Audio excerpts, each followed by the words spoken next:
Olá, meu amigo e minha amiga, estamos de volta com mais um Portal do José, fechando mais uma semana que foi repleta de acontecimentos muito importantes e que culminou nesta sexta-feira com acontecimentos no campo do surrealismo, como a montanha de dinheiro que apareceu nas contas do ex-presidente da República, o inelegível, e o seu braço direito, o Coronel Cid. Mas mesmo quando as situações nos provocam grandes estarrecimentos, nós conseguimos extrair situações positivas, ensinamentos positivos e alertas que podem ser muito úteis. Afinal de contas, o mundo não acabou. Nós estamos chocados diante de umas situações absolutamente dentro de uma iniquidade, mas a gente pode fazer muitas coisas para tirar proveito dessa situação, para evitar que outras tantas mais graves no futuro voltem a acontecer. Vou conversar com vocês sobre essas questões, mas antes de mais nada, quero convidar você que está chegando nesse instante ao nosso portal e não nos conhecer, para que você se inscreva aqui conosco, venha participar aqui das nossas atividades. Todos os dias eu abro um bate-papo aqui com vocês, antes de entrarmos no ar, e conheçam também os nossos outros vídeos. Se você puder, compartilhe, recomende, enfim, eu sempre bato esse papo com vocês entre 5 horas e 5 e meia. E se puder, se inscreva também no nosso clube de membros, que é uma ferramenta adicional que o YouTube coloca à sua disposição para você, né, que quer prestigiar um canal, quer ficar mais engajado, enfim, tem essa ferramenta também. E não esqueça de mandar o seu comentário e o seu joinha, tá legal? Bom, gente, nós todos ficamos absolutamente chocados, né, com a revelação que a figura do ex-presidente da República recebeu uma montanha de dinheiro de origem ainda que vai ser detectada. Existem muitas especulações, mas não há dúvidas que a Receita Federal está plenamente equipada para informar que grana foi essa, da onde esse dinheirama toda apareceu. Uma coisa é certa, gente, a maior parte desse dinheiro com certeza veio dessas pessoas que são adeptas disso que a gente chama de seita bolsonarista. Isso é uma coisa muito chocante, porque é como se a gente tivesse na Segunda Guerra Mundial o líder germânico, né, do bigodinho, tendo feito uma campanha para arrecadar dinheiro, mesmo tendo comandado ali um extermínio de pessoas, um holocausto, né? Certamente ele teria muito apoio das pessoas que se identificariam ou se identificavam com ele àquele tempo, diante das informações que tinham, diante das percepções de mundo que tinham. Aqui no Brasil está acontecendo o mesmo fenômeno.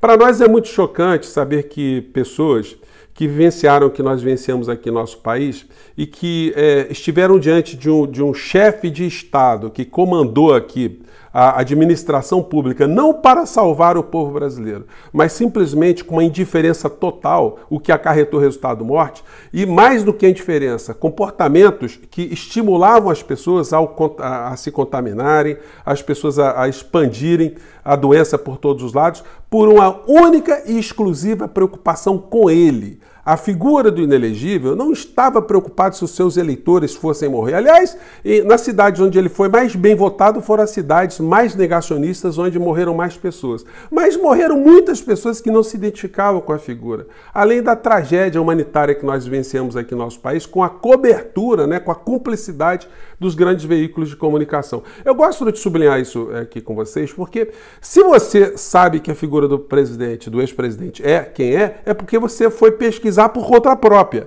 porque as informações eram muito douradas, né? A abordagem que foi feita aqui no nosso país nunca foi no sentido de se fazer uma cruzada denunciante da figura que estava à frente do nosso país, jogando o povo brasileiro à morte. Alguém que não estava se importando se você iria morrer, se eu iria morrer, se as pessoas que estavam no nosso entorno iriam morrer.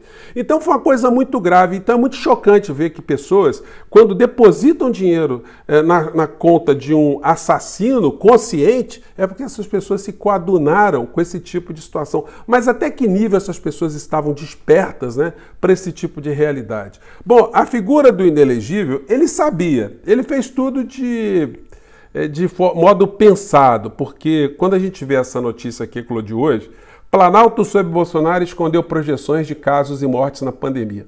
Mais de 1.000 relatórios, gente, mais de 1.000 relatórios da BIM e do GSI ficaram sob sigilo e alertavam sobre a alta da Covid-19, crise política e vacina. Quem comandava o GSI era o general Heleno. General, o senhor tem uma culpa também, né, muito grande nessas mortes, né?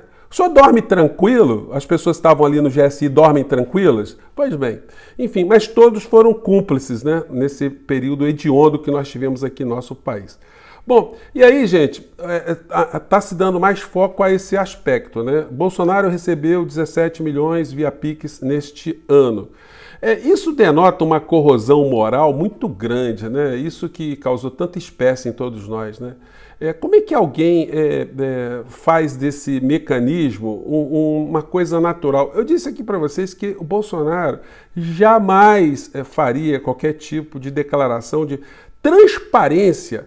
Quando a grana ficou completada, gente, nós todos já participamos de algum tipo de campanha, né, para ajudar alguém que está precisando de uma cirurgia, de um transplante, de uma causa humanitária.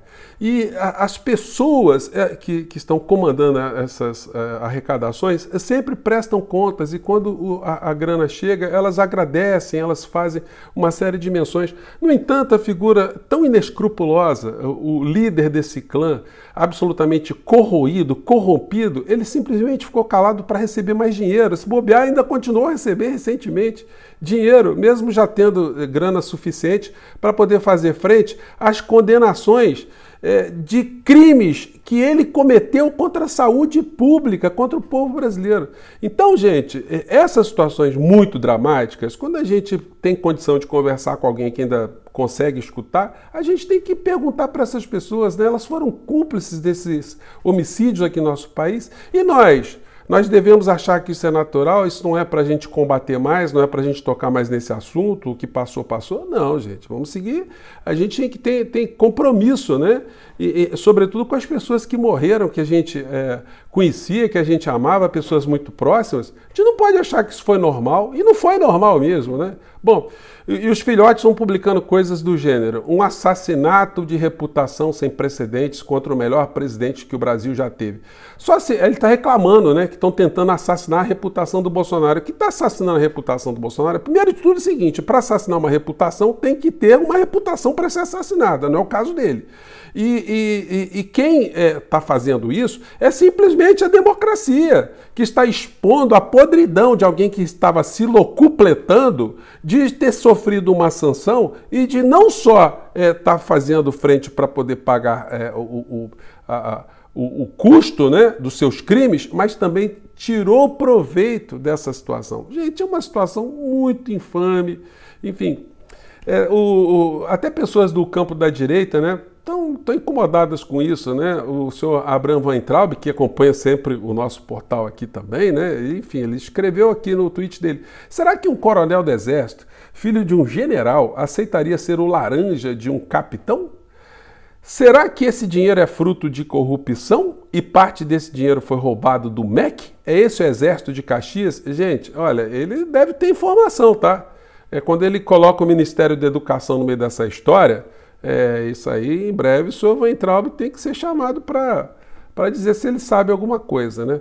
E por que esse episódio ele nos joga para uma preparação de um combate permanente, né, a favor da sanidade, da democracia aqui no nosso país?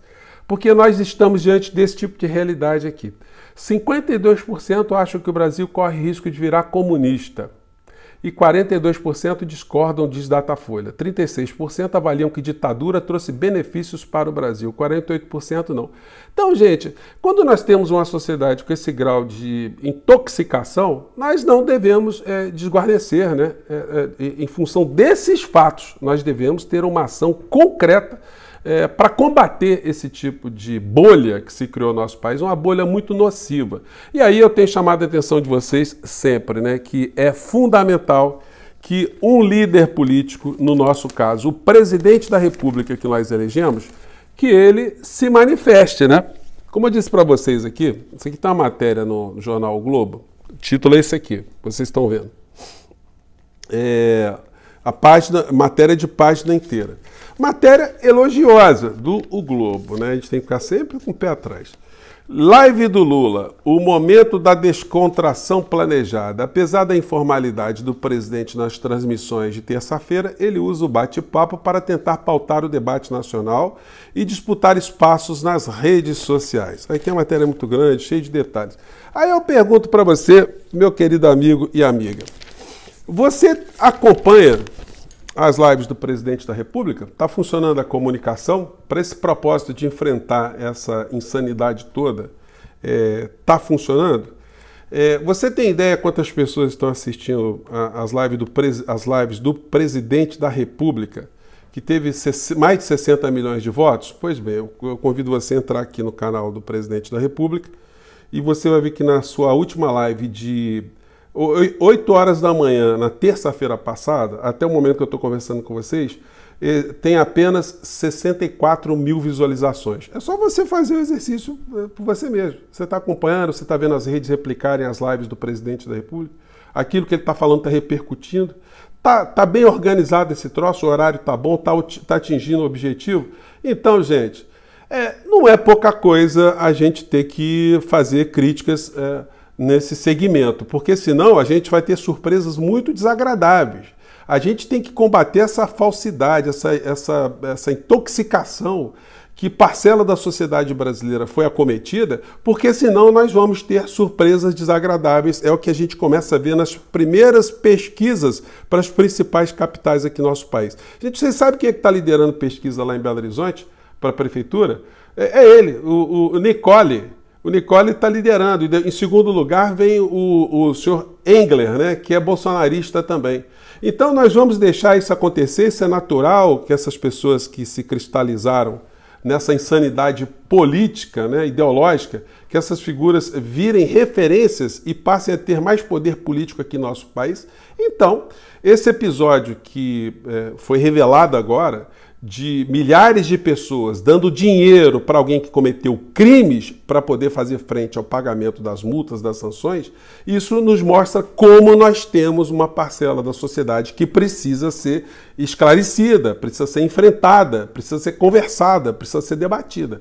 Porque é assim que o processo civilizatório avança. Gente, se vocês voltarem ao tempo da escravidão aqui no nosso país, vocês vão perceber que uma parcela considerável da sociedade brasileira de então, que não tinham escravos, achava que ter escravos era normal, que era legítimo, que não era problema nenhum.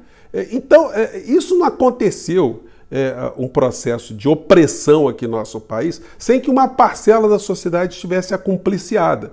E essa parcela da sociedade acumpliciada se dava também por muitos elementos que são muito parecidos com os elementos dos dias de hoje. A desinformação, as crenças, as ideologias do medo, do pânico moral, as ideologias ligadas a algum tipo de pensamento religioso, enfim. Essas situações estiveram presentes em várias fases da humanidade, estão presentes hoje. E é preciso que aquele que nós elegemos para ser o presidente do nosso país, que ele assuma também essa bandeira, que o governo entenda isso e que estabeleça mecanismos para se colocar ao debate e ajudar a gente a não passar mais esse tipo de susto, né? Então, gente, eu acho que no final da história, isso pode servir, essa história toda aí, dessa montanha de dinheiro, pode estar servindo para a gente ter um olhar mais atento e um engajamento muito maior, porque nós vencemos uma batalha eleitoral, mas nós não vencemos ainda uma batalha civilizatória. Ainda falta muita coisa para a gente ajudar essas pessoas a